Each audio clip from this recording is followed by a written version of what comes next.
যতজন নবী দুনিয়াতে আছে, যাদের কবর চিহ্নিত আছে, কোন নবী বাকি নাই যাকে আল্লাহ আমাকে না দেখাইছেন। হ্যাঁ, ১.৫ লক্ষ সাহাবীর ভিতরে ২-১ হাজার হবে, দেখি নাই। বাকি সমস্ত সাহাবাদের মাকামাত আল্লাহ আমাকে দেখাইছে।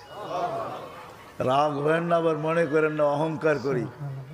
আইয়ুব আলাইহিস সালাম যেখানে দুপুরে ঘুমাইতেন ইস্তেরাহাতে আইয়ুব, ওইখানে আল্লাহ আমাকে ঘুমানোর তৌফিক দিয়েছেন।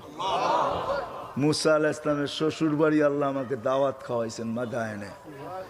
ওয়াদিয়ে মুসা আল্লাহ আমাকে দেখাইছেন, যেখান দিয়ে শ্বশুর বাড়ি আসতেন আর যাইতেন।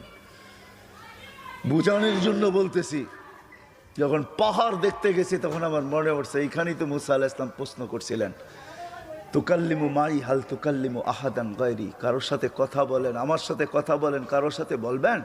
তো আল্লাহ বলছে, মুসা তোমার সাথে কথা বলি, কিন্তু বাইনি ওয়া বাইনাকা হিজাব, তোমার আমার